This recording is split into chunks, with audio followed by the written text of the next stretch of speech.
Ladies and gentlemen, we suggest that you pay particular attention to an important announcement, which will be given at the end of tonight's program. The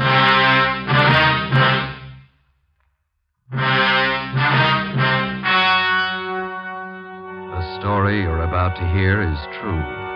Only the names have been changed to protect the innocent. Fatima Cigarettes, best of all long cigarettes, brings you Dragnet.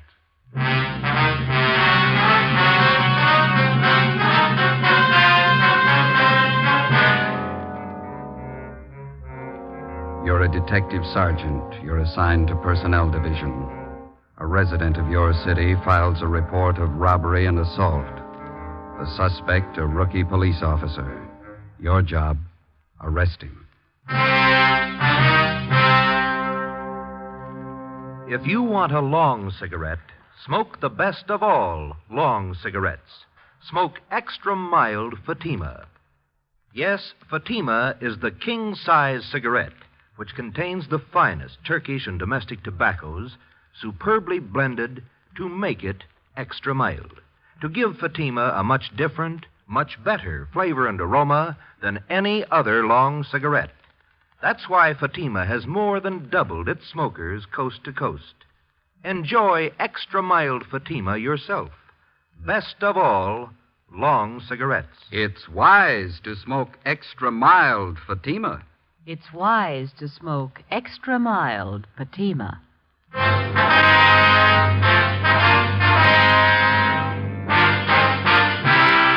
Dragnet, the documented drama of an actual crime. For the next 30 minutes, transcribed in cooperation with the Los Angeles Police Department, you will travel step by step on the side of the law through an actual case from official police files. From beginning to end, from crime to punishment, Dragnet is the story of your police force in action. It was Wednesday, April 9th. It was foggy in Los Angeles. We were working the day watch out of Personnel. My partner's Ben Romero, the boss's deputy chief Holman, commander BIA. My name's Friday. We're on the way over from the city hall, and it was 5:25 p.m. when we got to Central Division. The assembly room. How's the wife? You see him, Joe? Yeah, it looks like him over there. I'll let you know. Hi. You Russell Clark? Yeah, that's right. Friday and Romero, Personnel. All right. Lieutenant Drummond over at BIA would like to talk to you. All right. When do you want to see me? Right now. Oh, okay. Wait till I get my cap.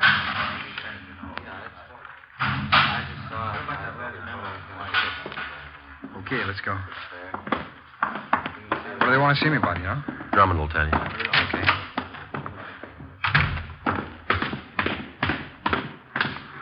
How long you been on the job, Clark? About 2.5 months. How do you like it? Oh, I like it fine. Wife doesn't think much of it. She wanted me to stay at my old job, What was that? selling insurance. Likes to have me home nights. Doesn't like to be alone, especially now. Yeah? She's expecting a couple of months. You know how they get. Yeah. Let's cross here. Hey, I put in a request for day work. Do you think that's why Personnel wants to see me? I don't know. I don't think so. Boy, I'd sure like to get that day watch. Yeah. That the way you fellas started? I did, yeah. You started in traffic, didn't you, Ben? Yeah, huh? Had 9 months of it. Go ahead, Clark. No, thanks. I have to be on the job at 6. Think it's going to take very long? I don't know. Hi, Friday. Hi. Right in. Lieutenant's waiting. Personnel, Coleman. Lieutenant? Yeah, come here. This is Officer Clark, Lieutenant Drummond. How do you do, sir? How are you, Clark? Sit down. Thanks. A couple of questions for you. Yes, sir? You were on special duty at the Olympic Auditorium last night, is that right? Yes, sir, for the fights. Anything unusual happen out there last night? Well, it wasn't very important, Lieutenant. After the fights, a drunk fell down the stairs on the way out of the auditorium, broke his arm. I took him to Georgia Street, and they took care of the arm, and I drove him home. He was pretty drunk. Why didn't you book the man? I didn't think it was necessary. How long you been with the department, Clark? 2.5 months, sir. Didn't you know he should have been booked for violation of 4127 ALAMC? Well, the man was in pretty bad shape, Lieutenant. Broken arm. I guess I didn't think the law was that strict. Law's there for a purpose. You decided to forget it, now you're in a mess, right up to your neck. I don't understand. You remember the name of that drunk you took care of last night? Yes, sir. His name was Stacy. Lives out in West L.A. What's the matter, Lieutenant? That drunk, Mr. Stacy, wants to file a complaint against you. What for? He claims you took him back to the auditorium, beat him up, broke his arm, and robbed him of $128. Oh, he's crazy. He's lying. I didn't do that. Got his word against yours, Clark. Facts seem to favor him. But I can prove it. Well, there was at least a couple of dozen people around. There was a doctor. He can tell you. Maybe you better take it from the beginning, Clark. Exactly how did it happen? I was right after the fights. I was on duty in the lobby, and I saw a bunch of people crowding around the foot of the stairs. Yeah? I went over to see what the trouble was, and they were looking at this man lying on the pavement. It was Stacy. A doctor was examining him. This doctor, did he identify himself? Yeah. I asked for his identification. He showed it to me. Gave me a card. He was doctor, all right. Yeah, go ahead. Well, he told me that he had seen Stacy fall down the stairs coming out of the auditorium. Said that Stacy had broken his left arm. What'd you do then? Well, the doc said it'd be okay to move him, so I helped him into my car and took him down to Georgia Street. He was so drunk he could hardly stand up. The attendants at Georgia Street took care of his arm. Well, they can tell you all about this. Maybe, but they can't help you out as witnesses. You could have beaten up Stacy, robbed him, then taken him to Georgia Street. But I didn't, Lieutenant. I tell you that Stacy's lying. What'd you do when you left Georgia Street? Well, I drove into Central and told him what happened. I told the watch commander I was going to drive this Stacy home, and he warned me about it. Guess I should have known better, but... Well, I swear to you that Stacy's lying. You should have known better. Where'd you go after you left Central? I drove him home. On the way, he said he was hungry, so I stopped. I bought him a sandwich and some black coffee. Kept telling me what a nag his wife was. Said he was afraid to go home. Go on. Well, when I got into his place, his wife started chewing me out. I just said goodnight and left. That's it, huh? That's it. So help me, that's exactly what happened. Now, how about the doctor at the auditorium, the one who saw Stacy fall? Did you get his name and address? Well, no, Lieutenant, I didn't. I didn't think it was necessary. How about the crowd that was standing around? Did you spot anybody you know? No, I didn't. They're just a bunch of people coming out of the fights. Then you haven't got anyone to corroborate your story. But all those people saw it. There must have been a couple of dozen of them. What are their names? I don't know. All I know is I didn't beat him up and I didn't take his money. I tell you, the Stacy's lying. You could be lying. We got no proof either way. I'm not lying, Lieutenant. I didn't do it. We might believe you, Clark. That doesn't make any difference. If this man files a 211 against you, it's got to be settled in court. But I didn't do it. I tell you, I swear I didn't. Just a minute. Mike, send in Mr. and Mrs. Stacy, will you? You can hear the story the way we get it from Stacy and his wife. I'd like to hear it. I don't know why he's doing this to me. I helped him all I could. Look, Jerry, there he is. That's the one. Yeah, that's him, Chief. Now, wait a minute, Mr. Stacy. What's this all about? Hold it, Clark. Mr. Stacy, would you repeat the same story you told us this morning, please? You know what I told you, Chief. You had the stenographer take it all down. It's the same thing. I'd like to have you repeat it in front of Officer Clark here. He's entitled to know what you're charging him with. A man like that's entitled to nothing. You ought to be ashamed of yourself. Look, lady, your husband's lying. Don't call my husband a liar. You're not a policeman. You're a hoodlum. All right, wait a minute. I'd like to know what this city's coming to. Cops going around beating up private citizens. Who do we trust if we can't trust a policeman? Just a minute, please. You don't know, Captain.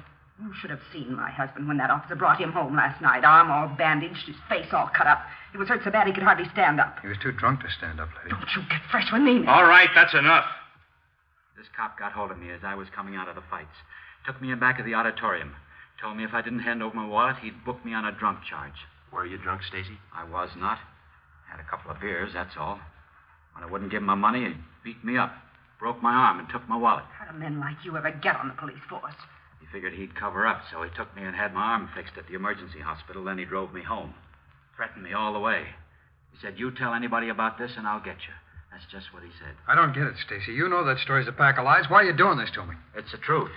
And I'm going to press charges and get my money back. $128. What have you done with it? We can take care of the questioning, Mrs. Stacy. I don't see you doing it. Make him tell. Where's our money? I haven't got it. Don't talk back to me.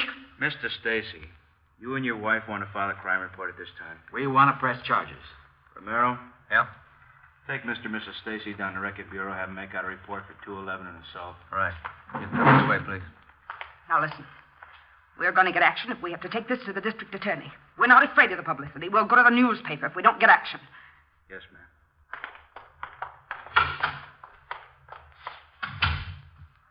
What's it, Clark? They're lying. I can't prove it, but they're lying. Well, you can see the position it puts us in. If you're innocent, we'll do all we can. If you're guilty, we'll see you get everything that's coming to you. But they're lying. You know that. Not up to us. The court's going to have to decide. That's it. That's it. Well, there's no other way, Clark. We got 4,500 men in the department. We don't claim they're all saints. Once in a while, a bad cop comes along, he pulls a caper, and all of us get a black eye. This book of rules is the only protection we got against that. By failing to enforce the law, you violated your duty as a police officer. Got yourself in a real mess, Clark. Like anybody else, you get a fair trial. That mean I'm dropped from the force? And those people have filed a crime report. Draw suspension pending the outcome of the case. After that, if you're cleared, there'll be a hearing before the Board of Rights. Am I through right now? You'll be booked for robbery and assault in Hilton County Jail. The case will be presented to the district attorney tomorrow. What can I do? I'll have to have your badge. On the desk. Your gun?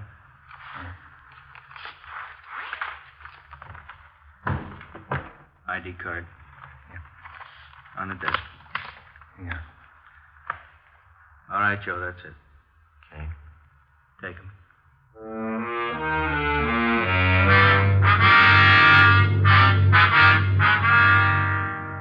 6 p.m. Ben returned to the office, and together we took rookie police officer Russell Clark across the street to the Hall of Justice. At the county jail booking desk on the 12th floor, he was booked on suspicion of 211 PC and assault with intent to do great bodily harm. He was lodged in the cell block. Investigating charges against a police officer involves exactly the same procedure as cases where private citizens are concerned. Prove the suspect innocent or guilty. That's the job. If Clark was innocent, it looked like there was only one way of proving it. That was somehow to find the unnamed doctor who was supposed to have seen Stacy fall down the auditorium stairs and then examined him afterward. If Clark was guilty, we had to find proof that his story about Stacy falling downstairs was a lie. Besides that, we had to find evidence that he beat up Stacy at the rear of the auditorium that night and that he robbed him of $128. Thursday, April 10th. Ben and I checked in for work at 7:45 a.m. and found a message from the jailer on the phone board.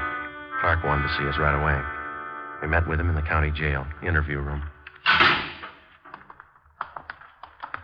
How you doing? Not too bad. Don't let it sour you, huh? Sergeant, you really think I rolled that character? Come on, tell me the truth. We checked you out. Good family. You got a fine Army record. No, we don't think you did it. I just can't understand why he picked me out. I tried to help him all I could. Then he walks in the next day with a framed story like that. You got any idea why Stacy would pull something like this on you? I don't know. I'm worried, Sergeant. Believe me, I can't afford to sit here missing my pay. We live pretty close to the budget with a baby coming. I'm worried about the wife. I just don't know what to do. Are you sure you told us everything about this that you remember? Well, that's the one reason I wanted to see you. I didn't sleep much last night. I kept trying to remember the name of that doctor. Yeah? Well, I remember once he did mention his name, and then when I asked for his identification, he showed me one of his cards. Any idea what his name was? Well, I'm not sure, but as I remembered, it was some kind of a Swedish or Norwegian name, something like Johnson, Tollefson, something with a son on the end of it. It's on that card. That doesn't narrow it down too much. Where's the card? Well, I think I put his card in one of the pockets of my other uniform shirt. That's why I called you. I wonder if you could check that for me. It's at home. Sure. Where do you live? Out on Norwich Road, 411. It's right near the Coliseum. 411. Yeah. All right, we'll check it out for you. Just ask the wife, will you? Card should be in one of the pockets. Yeah, if you put it there.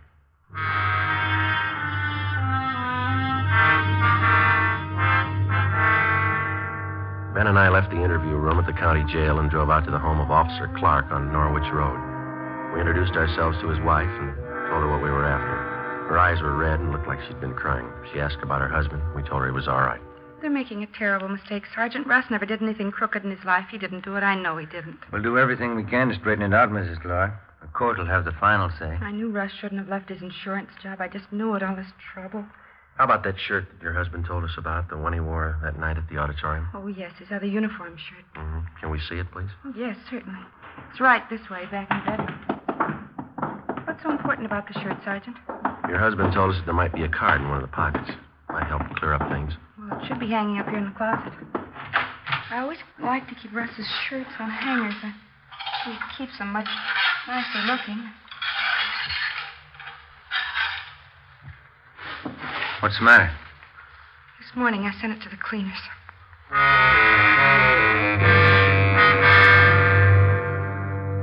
Clark's wife, Ben, and I drove down to a dry cleaning shop a few blocks away where Mrs. Clark had left the shirt. The counter girl there told us that the truck had already been by that morning and picked up the day's cleaning. It was a store rule to check all garments for contents. She had found nothing. We got the address of the main plant, the Great Northern Dry Cleaners, a place down on Factory Street. 10:15 a.m. We checked in at the main plant and explained to the manager what we were after. We gave him the tag number of her cleaning, and Mrs. Clark gave him the description of the shirt. We waited in the manager's office while he made a search for the dark blue wool police shirt. How about this one, lady? It's the only blue wool shirt picked up at your cleaners this morning. Yes, that's Russ's shirt. That pocket flap there, I mended it. I'll check the pockets for you. I had to pull it out of the tank. It's all wet. Anything? Not in this pocket. Try the other one.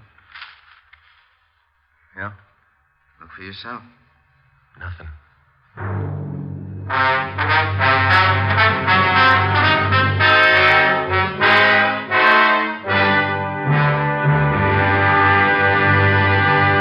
You are listening to Dragnet, the case history of a police investigation, presented in the public interest by Fatima Cigarettes. If you smoke a long cigarette, it will be in your interest to listen to a typical case history of a Fatima smoker. It's the case of Northwest Airlines stewardess Jean Madsen. This is her actual signed statement.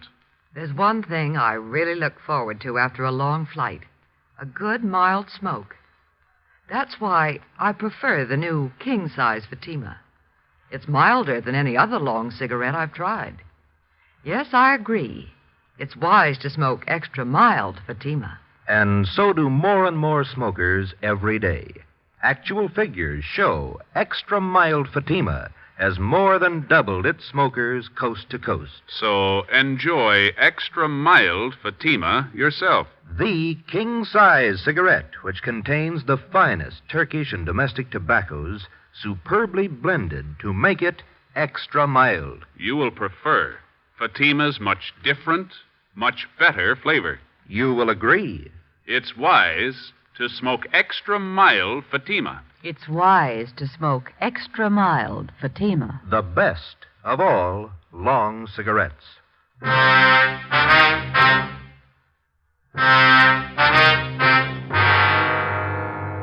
Thursday, April 10th.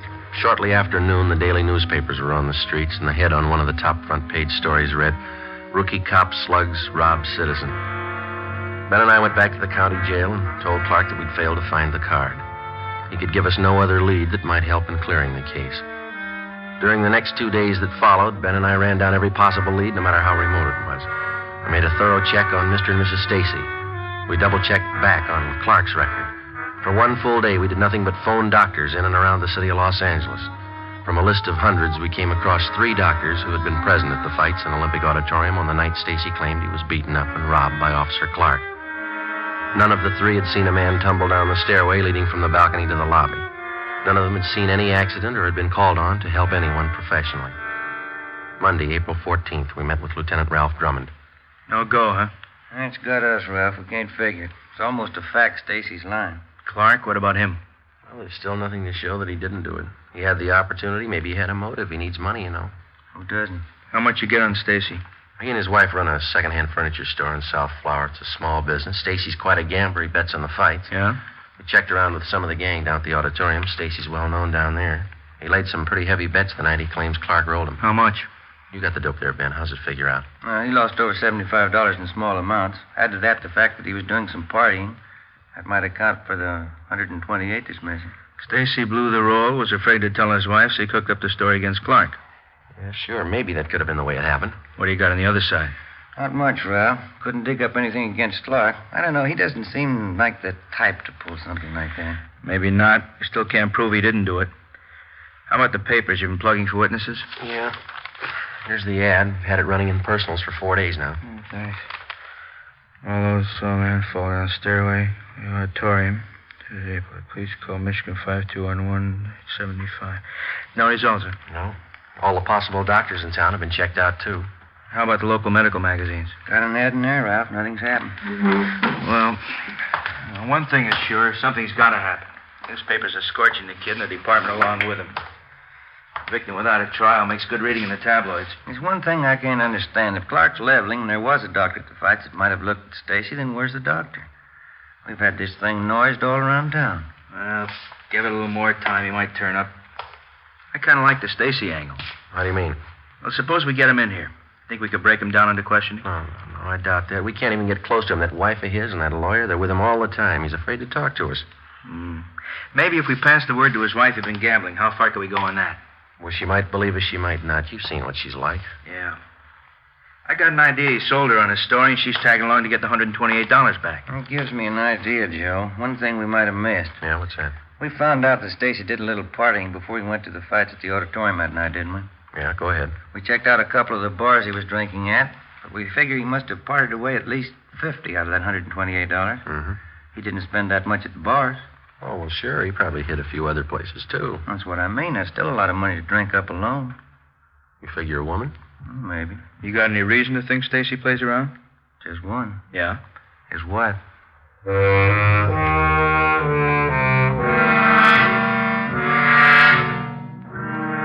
Monday, 1 p.m. Ben and I started to canvass of bars and small nightclubs in the general area around the Olympic Auditorium. We started with those where Stacy was a regular customer. We failed to turn up any leads. Either the bartenders refused to tell us or they had no knowledge of Stacy's running around with other women. We kept at it. Another day passed. 2 days. Nothing. One of the newspapers started a campaign against the brutality of police officers. On Thursday, we got a tip from a bartender at a place out on Washington Street, the Brown Cow. He told us that he thought he saw a man answering Stacy's description in his bar a few nights before with a flashy blonde in her late 20s. He said he didn't know Stacy too well, but he knew the girl, and he knew the hotel where she stayed. Her name was Sandra Gay, an acrobatic specialty dancer at a cheap nightclub. We checked out her hotel, but she wasn't in. We left word for her to get in touch with us, and we picked up a hamburger and some potato salad for lunch and checked back in at the office. How you doing, Coleman? Not as good as you two. How do you mean? Can't you smell the perfume? It's off a blonde named Sandra Gay. She's waiting in the next room. Won't talk to anybody but you. Thanks. Come on, Ben. Didn't waste much time, did she? Perfume. Sure strong. Your name, Sandra Gay? Yeah, that's right. You the fellas been looking for me? Drop by your hotel. We'd like to ask you a few questions. Sure, it's all right. This is my partner, Sergeant Romero. My name's Friday. How you doing? Hello. Romero. Kind of cute for a cop. What can I help you with? Do you know anybody by the name of Gerald Stacy, Miss Gay? Gerald. Yeah, I hate that name. Do you know any man who calls himself that? No. I think that's a terrible name for a man, Gerald. The man we have in mind is pretty short, stocky build, dark hair, and he wears steel-rimmed glasses. Yeah, where's he hang out? Place out in Washington, the Brown Cow. Supposed to have been seen with you. Gerald Stacy. Oh, yeah, I think I know who you mean. Furniture business. Runs a place near the Brown Cow. That's right. You know him? Oh, Pop. Sure, I know him. We get together once in a while. He's a kick. Pretty big spender? When he's got it, yeah. Last time we went out, he was fine. He can kick it around when he wants to. Oh, Pops. When's the last time you were out with him, Miss Gay? Maybe a week, 2 weeks ago. It was a Tuesday night, I think. Yeah. Tuesday the 8th. Is that about right? Yeah, it must have been it. Why, what's it all about? Did you spend most of the evening with him? No, I had to get back to the club, do my act. He went on to the fights over at Olympia. I get it. Personnel, Friday. Is this Sergeant Friday? Yes, that's right. This is Dr. Samuelson talking, Sergeant. I've been out of town. I just got back this morning. I saw the ad in the paper. Yes, sir? I was at the fights that night, Sergeant. What else do you want to know? Would you mind telling us, Doctor, did you see a man fall down one of the stairways to the lobby? Certainly. I was the one who examined him.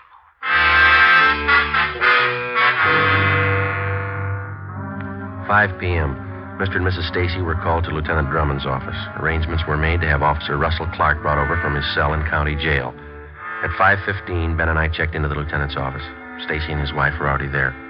Certainly proud of our police department, Chief. No whitewashing this time. You gave that fella exactly what he had coming. Thanks. You sure you didn't make a mistake? I'm sure, Chief. That's the right man. You got him. Jerry, don't make mistakes on things like this, Inspector. How about our money, the $128? He tell you where he hid it? No, he hasn't. We're bringing Officer Clark in from county jail. Figure we try to crack him. That's right. Make him tell what he did with our money. Joe, will you have Officer Clark brought in? By the way. All right. There he is. Where's our money? What have you done with it? Just a minute, please. Stacy, you sure Officer Clark here's the man who beat you up and robbed you? Of course he is. Dragged me behind the auditorium and almost beat me to death. Broke my arm, took all my money. $128. Where is it? I haven't got your money. Joe, bring the doctor in. Right in front. In here, Doc. All right. Mr. Stacy, you're a liar. This officer didn't break your arm. I saw you fall down a flight of stairs at that auditorium and break your own arm. I examined it. Jerry, who is this man? What about it, Stacy? He doesn't know what he's talking about. I never saw him before in my life. No, but I've seen you, Stacy. You were drunk. I saw you fall down those stairs. You're crazy. Joe, send Miss Gay in. All right. All right, Miss Gay.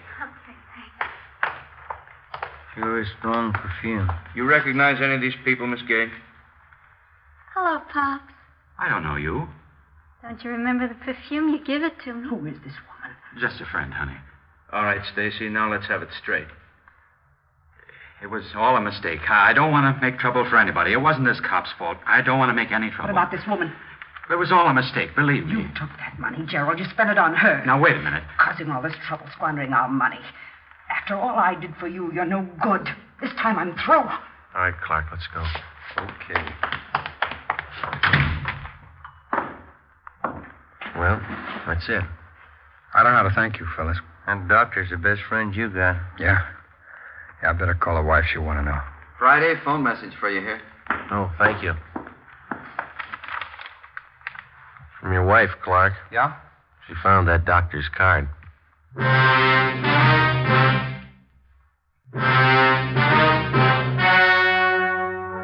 The story you have just heard was true. Only the names were changed to protect the innocent. On September 2nd, trial was held in Municipal Court, Division 7, City and County of Los Angeles, State of California. In a moment, the results of that trial. It's amazing how many long cigarette smokers are changing to extra mild Fatima. Here is the actual report. From coast to coast, extra mild Fatima has more than doubled its smokers. Yes, more and more smokers every day are discovering that Fatima is the king-size cigarette that is extra mild. Extra mild because it contains the finest Turkish and domestic tobaccos superbly blended to make it extra mild, to give it a much different, much better flavor and aroma. Enjoy extra mild Fatima yourself. Best of all long cigarettes. It's wise to smoke extra mild Fatima. It's wise to smoke extra mild Fatima.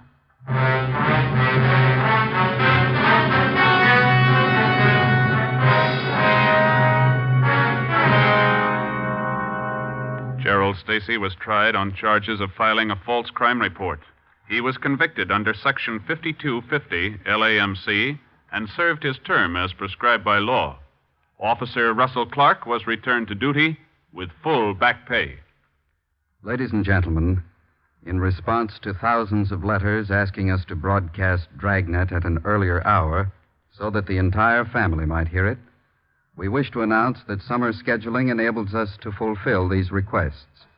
Beginning next Thursday, June 8th, Fatima Cigarettes will bring you Dragnet 1/2 hour earlier over most of these stations. Consult your local newspaper for exact time.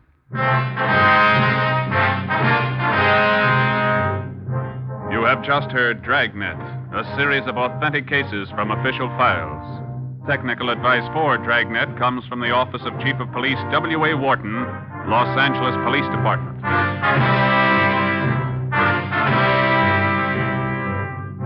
Fatima Cigarettes, best of all long cigarettes, has brought you Dragnet, transcribed from Los Angeles.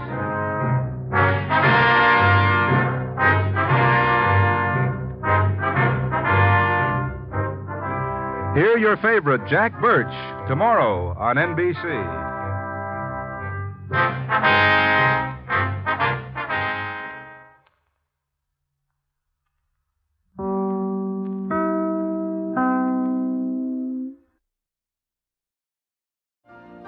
You've been listening to the OTR Gold Network.